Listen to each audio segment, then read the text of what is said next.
Atentado en Irak, al menos 33 personas perdieron. Cerca de 8 muertos y más de 30 heridos. Al menos 21 personas. Más de 50 personas muertas. Casi 70 muertos y unos 200 heridos, según las autoridades iraquíes. Irak. Sus muertos no merecen más que unos pocos segundos en las noticias. Sus imágenes violentas se han vuelto una triste costumbre. Sus impiadosas estadísticas ya dejaron de impactar. Transcurridos 10 años de la invasión estadounidense, Irak está aún lejos de mostrar su mejor rostro. El pasado mes de julio fue el más letal de los últimos 5 años. Pero ¿por qué la violencia no cesa? ¿Quién se beneficia aquí con la muerte de miles de personas? El corresponsal de RT, Francisco Guaita, ahonda en el complejo mapa de la violencia iraquí, en un país que hoy suena a muchas cosas, menos a paz.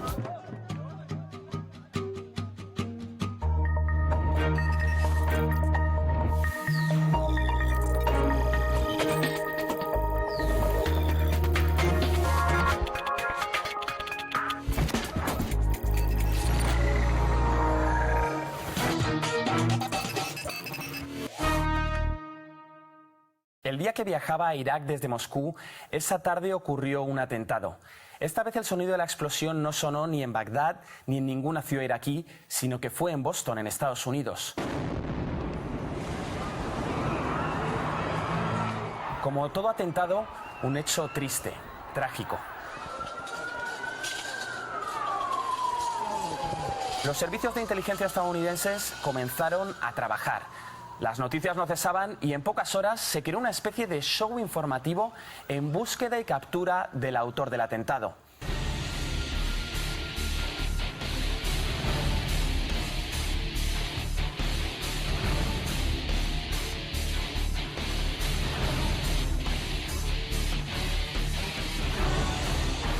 Toda esta conmoción que existía, legítima, resonaba sin embargo en mi cabeza. Posiblemente no habría pasado si no me hubiera dirigido ese instante a Irak. Un país en donde casi a diario hay un acto terrorista y no hay repercusión, no se aplica la justicia y, por supuesto, en escasas ocasiones hay culpables. Vivimos en un estado fallido. Estamos muy lejos de la democracia.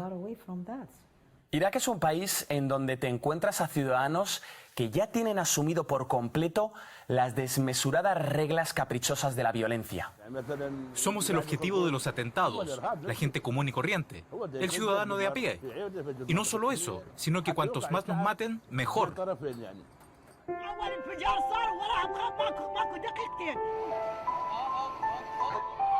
En Irak es difícil toparse con alguien que no haya sufrido las consecuencias de la violencia en estos últimos 10 años o que no tenga a un familiar o a un amigo que haya sufrido un atentado o un secuestro. Vas a un mercado, a un parque, das una vuelta por unas instalaciones deportivas y allí, en algún rincón, y seguramente de manera silenciosa, está presente la violencia en forma de historia personal. Niños como Ali que un día empezaron una nueva vida. Una vida huérfana de padre. El papá de Ali era policía y le asesinaron hace poco más de un año. En la charla con él no salió el tema de su papá y preferimos no preguntarle. Pero sí que dejó en el aire un deseo. Me gustaría que acabase la inseguridad y que viviéramos en un lugar pacífico. Deseo que Irak se parezca a otros países. En otro sitio mueren 2 o 3 personas al día, mientras que aquí mueren muchos, asesinados, incluso con la cabeza cortada. Ojalá nos pudiéramos parecer más a otros países. Hay quienes han sufrido, como el propietario de este restaurante de la capital iraquí, varios atentados. En su caso, 3 en su mismo sitio de trabajo. Y lo cuenta sin titubear, sin pensar que debería de trasladarse a otro punto de la ciudad porque estar cerca de una comisaría de policía en Bagdad puede salir muy caro. No, él todo esto lo ve con otros ojos. Solíamos vivir en armonía antes, sin importarnos lo que ocurre. Pero la realidad es que desde la invasión de Estados Unidos todo ha cambiado. Pero quizá lo que más llama la atención en Irak no es lo que sucede durante el atentado, sino después del mismo. Ahí se pueden ver muchos rasgos de quiénes son en estos momentos los iraquíes. Yo me quedé con dos detalles. Cómo se recompone rápidamente el lugar de la explosión es increíble. En tan solo cuestión de horas casi no hay huella de lo que pasó. Y resalta también la solidaridad de muchos iraquíes. Es habitual que haya atentados dobles en Irak. Es decir, solo 5 minutos después de una explosión hay otro estallido y muchos, sin embargo, no huyen ni salen corriendo, sino más bien todo lo contrario. Es increíble. Inmediatamente tras la primera explosión, la gente va a cuidar a los heridos. Les da igual si hay otra bomba. Quieren salvar a los heridos. Estamos locos de alguna manera. Quieren salvar la vida por otros, que es muy bonito, pero por otro lado, te hace pensar lo mal que estamos en Irak. Los atentados, que como digo son casi diarios, contrastan con el panorama que uno se encuentra nada más llegar a Bagdad. Continuos controles militares, fuerzas armadas con equipos muy preparados y en las calles edificios totalmente escondidos por el hormigón de altísimos muros. En mi primer día, desde el aeropuerto hasta el lugar donde me alojé, conté más de 20 controles militares. Bagdad es un puzzle compuesto de controles militares. Es un hecho que sin duda trastoca la vida de sus ciudadanos y a pesar de la alta militarización, la realidad es que la violencia sigue haciendo acto de presencia aquí.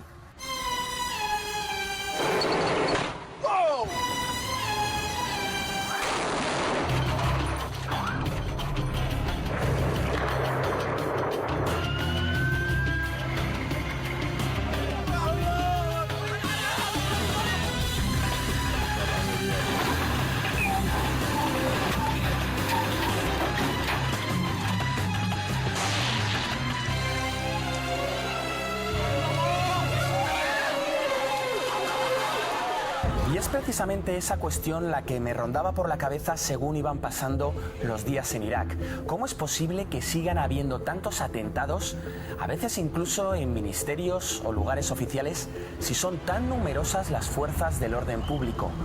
Una conversación con un miembro del ejército que quiso mantener su identidad oculta ayuda a comprender mejor lo que ocurre en Irak. La corrupción en este país ha generado un agujero enorme en cuanto a seguridad se refiere. Los grupos armados se han aprovechado de esta corrupción para cometer atentados en cualquier lado. ¿Qué influencia tiene Al-Qaeda en las Fuerzas Armadas? No son unos pocos, sino muchos los que colaboran con Al-Qaeda y se han unido a las Fuerzas Armadas. Hay influencia de Al-Qaeda en las Fuerzas Armadas, sobre todo en las provincias sunitas, en las ciudades cercanas a Siria. Pero la violencia ha descendido en los últimos años. Tengo que decir que si la seguridad en los últimos años ha mejorado, no es por la profesionalidad de la policía, sino porque la gente se ha dado cuenta de este conflicto sectario y ha dicho que no quiere más muertos. ¿Quién se beneficia de la violencia? La violencia fortalece al gobierno de Nuri al-Maliki. Le ayuda a mantener el poder. Da igual si tiene cerca suyo a criminales o asesinos.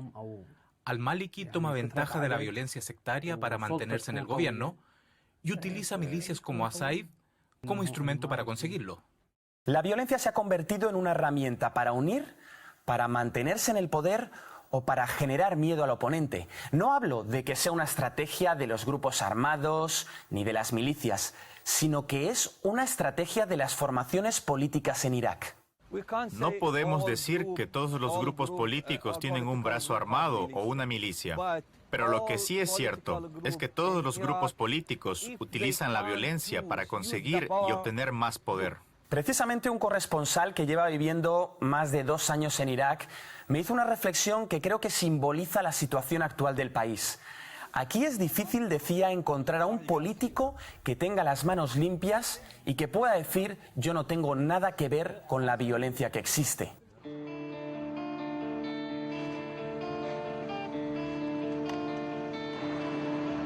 Ya pasaron los peores momentos de la invasión estadounidense, atrás quedó supuestamente la guerra civil, pero el terror sigue siendo un instrumento más de la política diaria. Irak está lleno de escuadrones de la muerte, de milicias de todos los colores, de todas las agendas, incluso diría de todas las procedencias. Es decir, la confusión es total, ¿no? Yo creo que muy poca gente es capaz de dibujar, o no sé ni si habrá alguien que sea capaz de dibujar el complejo mapa de los grupos armados en Irak. Pero ¿cómo se encuentra en estos momentos Irak? Kurdos, chiitas, sunitas, turcomanos, cristianos, todos apuntaban a que Irak estaba al borde de una nueva guerra, y uno de los factores de peso era la guerra en Siria, ¿no? Todo el mundo se está preparando, yo creo que todo el mundo se está preparando para un nuevo conflicto. ¿Qué papel juega el miedo en Irak? El miedo al otro, al suní o al chií, se está inoculando en Irak sistemáticamente desde las altas esferas. Ya sea en la calle hablando con sus ciudadanos, o en una charla con distintos expertos, o en una entrevista con un político, todos están de acuerdo en que hay una escasa voluntad política de resolver la violencia, porque sale beneficioso esa norma de divide y vencerás. Y eso lo reconoce hasta el propio ministro de Asuntos Exteriores iraquí. Lo que hemos visto en Bagdad, una serie de explosiones de coche bomba, y los recientes ataques al Ministerio de Justicia, significa que algo va mal en nuestro sistema de seguridad. Las divergencias políticas entre los líderes iraquíes se han agudizado debido a que todos los intentos de llegar a un consenso fracasaron. Cada semana escuchamos una y otra vez que en Irak hay nuevos actos de violencia. Sin embargo, habitualmente, si nos paramos a pensar, no oímos ni quién fue el autor, ni tampoco se contextualiza mínimamente. La impunidad es un símbolo del Irak actual. La mayoría de las explosiones o los asesinatos no tienen condena. Eso demuestra lo débil que es la justicia. Eso hace que nadie crea en ella. La sensación, al menos desde la distancia, es que Al-Qaeda es el responsable de casi todos los atentados. En general, los medios iberoamericanos o bien dicen que la autoría es de Al-Qaeda o bien no explican nada sobre quién fue. Ese es uno de los estereotipos que queda anulado en cuanto charlas con miembros de otras milicias como el grupo chiita Al-Mehdi, que se hicieron mundialmente conocidos por su lucha contra las tropas estadounidenses durante la invasión. Ahora dicen estar desmovilizados. Las milicias no están haciendo nada bueno para los iraquíes e incluso para ellas mismas. Hay milicias que son del país y otras que vienen de fuera, de Irán, por ejemplo. Cada milicia tiene algún grupo político para apoyar. Incluso, Al-Qaeda ha aprovechado la inestabilidad para luchar aquí. ¿Qué poder tiene el gobierno actualmente en Irak? El gobierno controla los ministerios y sus lugares, pero actualmente las calles las controlan los grupos armados, Al-Qaeda y algunos servicios de inteligencia extranjeros que trabajan en Irak. ¿Qué futuro ves para tu país?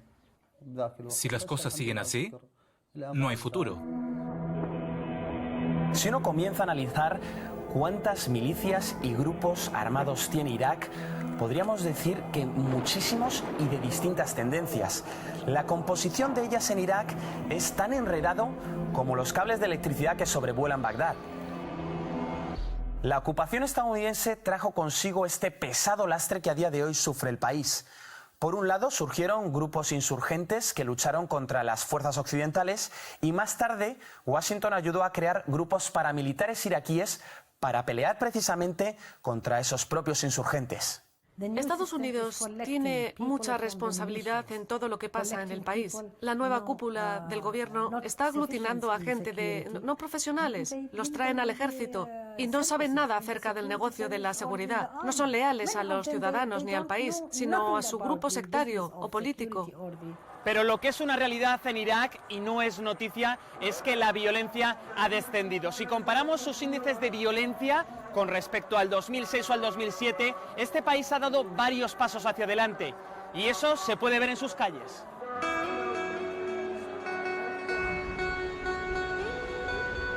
Porque a pesar de todos los checkpoints, a pesar de los toques de queda, de que no es aconsejable ir a ciertos barrios, en Bagdad, en cierta medida, la vida fluye. Y eso es uno de los prejuicios que cambian cuando entras en Bagdad. La capital iraquí no es ni mucho menos una ciudad fantasma ni paralizada. Los mercados están llenos, las empresas funcionan y en las cafeterías hay movimiento. Hay quienes marcan las diferencias con la etapa anterior. Antes del 2003, simplemente no había ley. El líder, Saddam Hussein, era la ley. Ahora, tenemos ley. Es cierto que no funciona muchas veces, pero existe.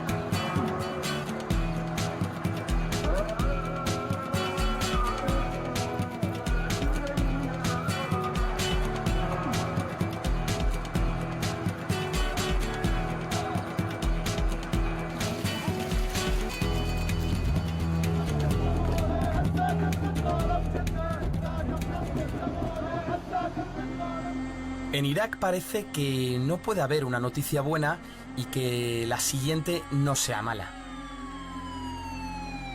En los últimos meses, Irak se ha visto inmerso en una ola de violencia en la que no se veía envuelto desde que los soldados estadounidenses se retiraron del país a fines del 2011. En concreto, el mes de julio fue el más sangriento en el país en 5 años. Y esa violencia que existe en el país tiene un nuevo elemento con respecto al pasado. Ha surgido un conflicto que ya no forma parte de atentados, sino que nace de intensos enfrentamientos entre manifestantes suníes y fuerzas del orden público. El punto de inflexión fue en Hawija a finales de abril de este mismo año. Los suníes se quejan de la discriminación que sufren por parte del gobierno del chiita Nouri al-Maliki y de que padecen una inmigración forzosa. Yo vivía en uno de los distritos de Bagdad. Un día, un batallón del ejército acordonó la casa de mi tío y arrestó a mis 2 primos. Eso es lo que hacen con los sunitas. O los matan o los arrestan. Cuando supe que arrestaron a mi primo, agarré a mi familia y me marché a Faluya. En estos momentos, básicamente lo que piden los manifestantes es que no se los margine de trabajos estatales, demandan que el Ejecutivo deje de usar a su antojo la ley antiterrorista y que se libere a los detenidos sin cargos. A los que nos manifestamos nos consideran como basistas, es decir, seguidores de Saddam Hussein o terroristas, y eso no se ajusta a la realidad. Somos ciudadanos que tenemos derecho a protestar.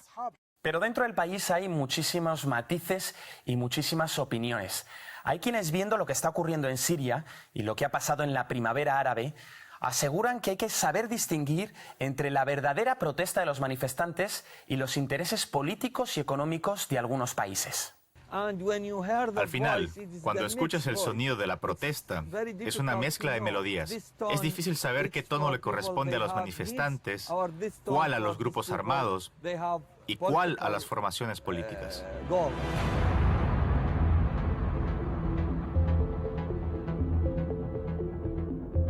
Tras los últimos años, el mapa de Irak ha quedado dividido en 3 partes casi de una manera clara, exceptuando Bagdad y Kirkuk. Por un lado están las provincias chiitas, de donde procede el primer ministro Nouri al-Maliki. Por otro lado, las provincias sunitas, de cuyo origen era Saddam Hussein. Y allá al norte se encuentran los kurdos, que ya han formado una región autónoma. En el horizonte surge la pregunta de qué va a pasar con Irak. Si se va a separar o si se va a convertir en un estado federalista. Pero no hay que fijarse solo en Irak, porque si abrimos la óptica de este mapa, nos damos cuenta de que la confrontación es regional. Actualmente Siria está en el ojo del huracán. Irán, Irak, Hezbollah en el Líbano son aliados del país sirio, todos chiitas. Por el otro lado, Qatar, Arabia Saudí y Turquía, entre otros. Pero si se extiende más el mapa, en el lado sirio se sitúan China y Rusia, mientras que del otro lado están Estados Unidos, Francia o Gran Bretaña. Intereses de distintas partes del mundo que entran en juego en Siria. Y sin duda, pase lo que pase, tendrá resonancia en la región, pero específicamente en Irak. No podremos retener la crisis siria dentro de las fronteras del país. El conflicto repercutirá en los países vecinos.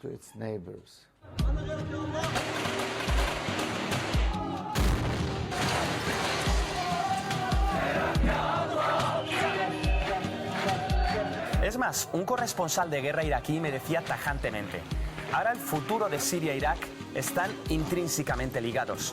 Son como vasos comunicantes.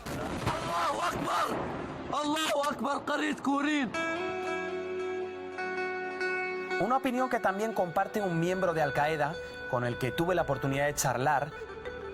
Por motivos de la ley rusa no puede aparecer ninguna declaración en boca de alguien relacionado a un grupo terrorista. Al-Qaeda está en la lista de Rusia, por lo que les cuento de primera mano las conclusiones de esa charla.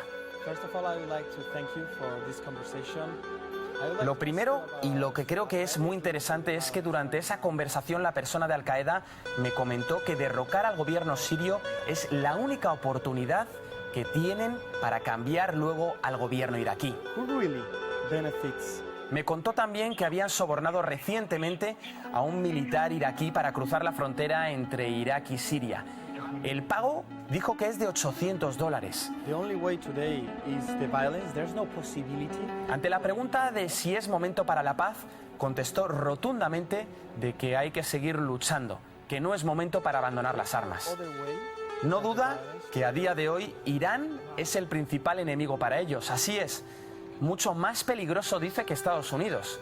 En ese sentido explicaba que el principal objetivo de Al-Qaeda en Irak es terminar con el que llaman el gobierno persa de Al-Maliki. Y es que hay un hecho pues difícil de rebatir.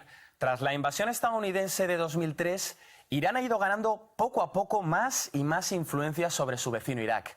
Según dicen muchos, fue una falta de cálculo de Washington, porque las relaciones entre Teherán y Bagdad gozan a día de hoy de muy buena salud, no solo en términos políticos, sino también económicos y religiosos.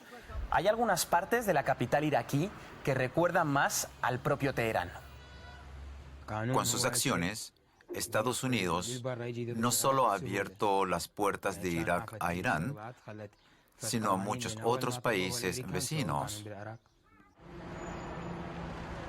No parece asomarse tiempos tranquilos para Irak en estos momentos, aunque realmente si uno echa la vista atrás en los últimos 30 años, la muerte y el terror han sido testigos de su pasado más cercano. La dictadura de Saddam hizo cosas horribles. Aplastó la moral y los valores de la gente. Y aplastó el espíritu pacífico. El desmantelamiento de las instituciones, la justicia, siempre fue creado con sangre y tiranía. Y este es el resultado. Lo que más frustra ver es a muchos jóvenes que no tienen ninguna esperanza por un futuro mejor. Ahora uno le mira mal en el barrio si va con personas de otra rama del Islam. Hemos perdido muchos amigos por eso. La mayoría de los jóvenes ahora se casan con personas de su misma confesión. ¿Cómo afecta a tu vida diaria la violencia que existe en Irak? No cambiará nada. Una persona de 24 años como yo aún no ha tenido ninguna oportunidad en la vida.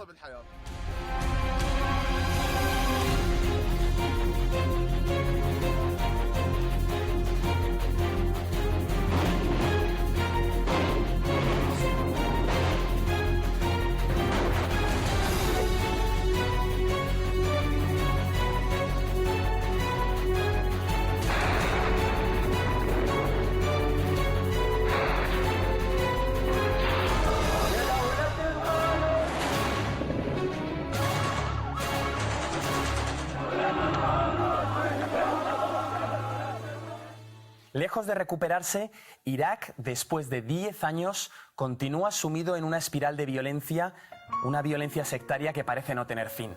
Pero desde mi punto de vista, lo más preocupante es que la palabra reconciliación, en mis 2 semanas que estuve en Irak, no sonó ni de cerca. Bueno, sí, cuando se habló de reconciliación era para negar simplemente su existencia. Y eso, a día de hoy, creo que es un signo poco alentador.